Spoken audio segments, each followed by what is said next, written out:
Hi guys, I'm Shmee. Hello and welcome back to the channel where you join me in Geneva for the 2019 Motor Show, where I'm at the Meet Mercedes preview, and behind me is a car that I've been hoping for, but I never thought that they would actually make.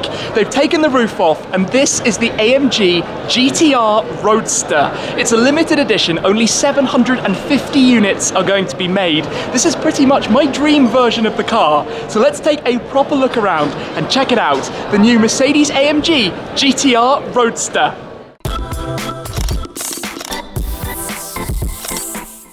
I'm going to first take you for a walk around of this stunning thing, a front-engined, two-seat, hardcore Grand Tourer, and a pretty rare combination to have an engine up front in a convertible with a fixed wing at the rear. It just looks immense. Now, those of you that have followed my channel regularly will know how much of a big fan I've been of my AMG GTR in the 15 months that I've owned it so far. In fact, I've driven almost 20,000 miles, 30,000 kilometers in the car with the power, the noise, the feeling of it, the feel of the steering, the suspension, the setup, the usability.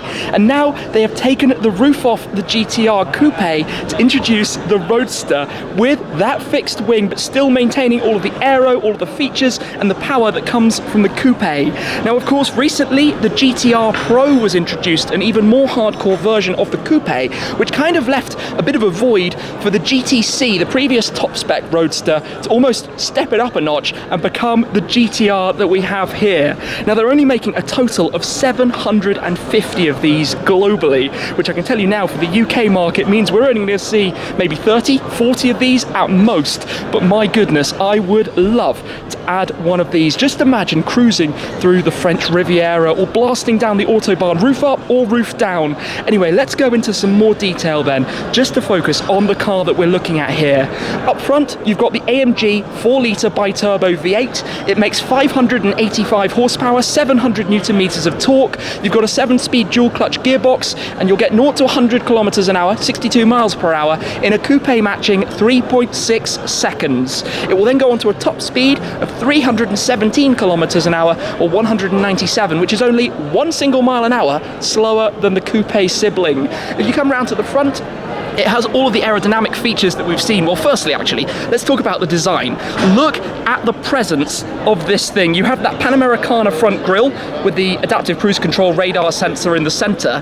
All of the openings for the cooling, the additional cooling that you have for the intercoolers there at the sides, and also the air panel in the center for the active aerodynamics that also works underneath the car. You've got that kind of area there for airflow to be taken around the side. Also for the Roadster, I noticed they've introduced this new extended part sitting just in front of the wheel arches, presumably to balance out the aerodynamics over the whole car. But of course, this is also based on the facelift version of the AMG GT. They updated all of the models, new headlights, new tail lights, and a new interior as well that we'll see in a second. And this car has been launched here in the satin blue, the Blue Magno paintwork, wearing the RXC, the lightweight wheels, yellow calipers as standard. You can upgrade it to the carbon ceramics, but continuing around, of course, it's rear wheel drive. I'm just going to come around to the very back actually, just to take in this view, this angle of the car.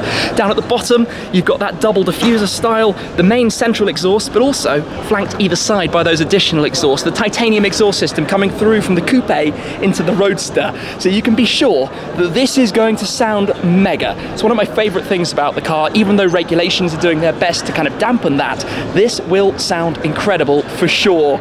You've just got all the styling, the wide body of it. In fact, the GTR versus the normal GT and GTS, the more entry models of the range, has, I think it's 57 millimeters wider at the rear in terms of the bodywork, 46 millimeters wider at the front. And what that of course does is enable it to have a wider track to house the bigger wheels and tires and increase the performance, which is exactly what you want. The dynamic elements, that side of things, adaptive suspension, the roof mechanism, of course, that I first experienced driving the GTC Roadster on the launch of that. But it takes just about 10 seconds or so to fold up, which you can do while you're driving, to close away this canopy, which is looking lovely.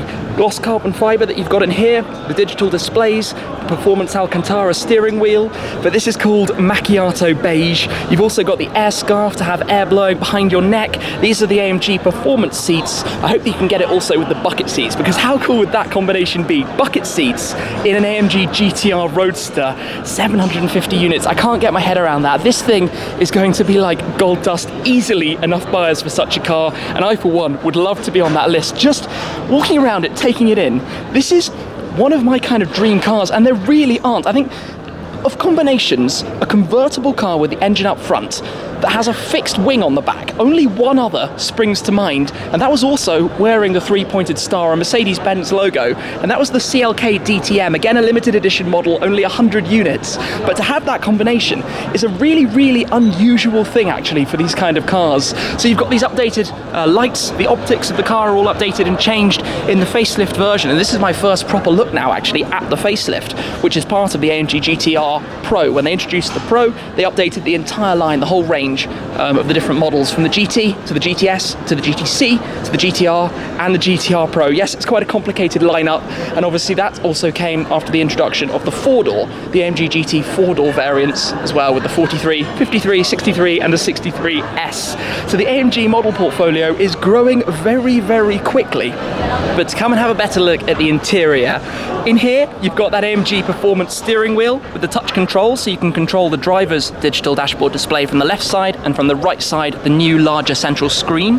One fundamental change versus the previous or pre-facelift versions is the introduction of the touch response buttons, and now when you disable traction control, this will become the toggle for the AMG Performance traction control, where you can go through your 9 different modes, something that was previously a yellow toggle in the center on the Coupe, but on the new facelifted versions is controlled through that steering wheel toggle. A really, really cool functionality piece as part of the car. On the left you have the hotkeys that you can customize and configure, all kind of as we saw on the GT four-door, along with that V8 central console, still retained from before. You've got the 4 controls on each side, like the cylinder layout inside the engine, which is just a really, really nice touch for a V8 Grand Tourer. As you come around to the side, you have quite a vertical rake to the front windscreen, but that's what gives it such presence and style to me. I love the look of this thing, particularly with this satin blue paintwork and that interior. It's a really, really nice combination. So you can have gloss black, piano black for the interior, the glossy carbon fibre, satin carbon fibre, of course lots of options available, some exclusive colours for the interior introduced now for the Roadster. Saddle brown being one, Macchiato Beige being another, and a silver option being a third, all mixed with the black upper sections for the dashboard and around the door cards, which gives you, I guess, less reflection from the front windows, but with some lovely contrast stitch too. This finish, the way this car is presented, is lovely. You can upgrade a few of the carbon fibre elements. You can get the carbon fibre package, which will give you the door mirrors and the rear wing. You can also get the second carbon fibre package, which is the lower section. So for example, the additional areas around the bumper and also at the front in terms of the splitter as well. These are the upgrade wheels. Calipers, I think yellow ones are standard on the Roadster, where they were red as standard on the Coupe. But how awesome to see the AMG GTR badge on a Roadster. So why, for me, is this car so special? Well, like I said, I've loved my GTR Coupe. I still have it in the garage, I'm still using it, and I intend in the future to change it for the GTR Pro, if I'm fortunate enough to get an allocation for that car. But to have that experience open top, who doesn't like having the sky being the limit, that unlimited view above you, taking in the oral drama, especially in a car like this, the feel of this car, the way you can use it comfortably all the time is what makes it quite so special. Now the Pro is of course more hardcore. It has an extended splitter, it has just things that are slightly less usable, it has a cage fitted into the rear, whereas the Roadster retains that usability while having this look. I just love it. It's so wide, it's so aggressive, it's so menacing. The updated headlights are looking so good as well. Just everything about it ticks all of my boxes.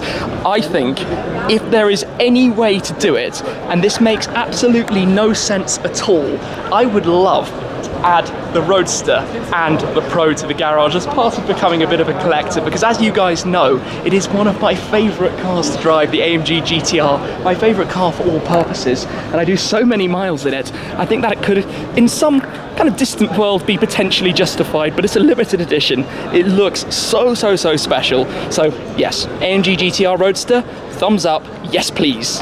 We all know about the success that Mercedes have in Formula 1. Well, they're now going racing in Formula E as well.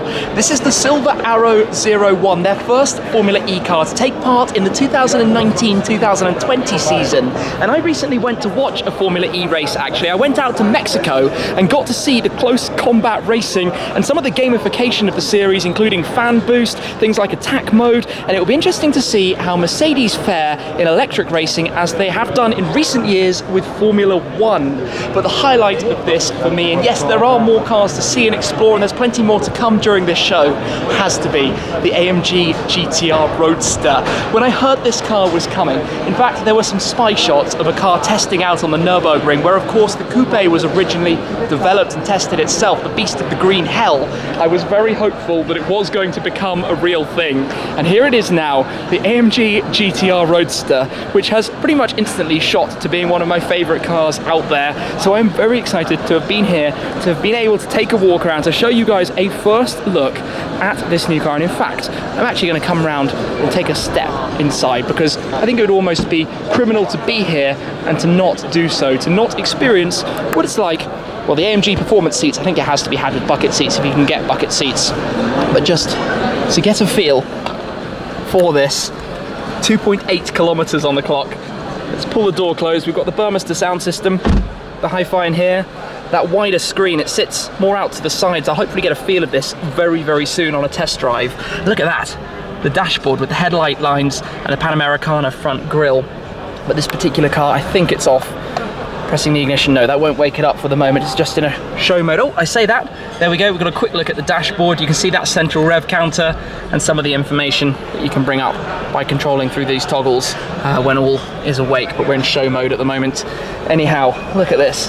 What a thing. I absolutely love it. Of course, you lose that luggage space being a Roadster, but you gain a lot of style, and it oozes elegance as a result. You've got your seat heating controls here, seat heating, seat cooling, the air scarf as well. And here, look at this, a plaque, AMG Gtr Roadster, 1 of 750. A pretty rare and very, very special car that, wow, well, I'm just fascinated by it. Absolutely fascinated. So let me press that, switch it off for a moment. This button actually opens the boot. Let's go and have a quick look at the luggage space that this car has available in the rear. So one of the fun things about this, of course, is that it's going to open up with the wing. Let's have a quick look in here. Luggage space is not impeded by the roof mechanism because of the way it sits down on the rear deck. But you can see there's a decent amount. You can fit some travel trolley luggage in there, some soft bags. And then when you do go down to close the roof, you obviously have the wing with its adjustable mounting points. So like the Coupe, you can actually reposition it and change the angle, keep it flatter for high speed, point it up towards the rear if you'd like to increase the downforce, keep the back of the car even more planted down onto the ground. But basically that triple layer fabric soft top folds open or folds closed, the same mechanism that was seen on the GTC and the other models that introduced with the AMG GTC Roadster. But this thing, full hoops and wind deflector as well. This thing is awesome. I absolutely love it. What a car. Anyway, that's it I think for now for the Meet Mercedes preview here at the Geneva Motorshow. As always, there will be plenty more to come from me, so do be subscribed. I'm looking forward to bringing you all of the latest cars here on the Shmee 150 YouTube channel. So thanks very much for watching, guys, and I'll see you again very soon. Cheers.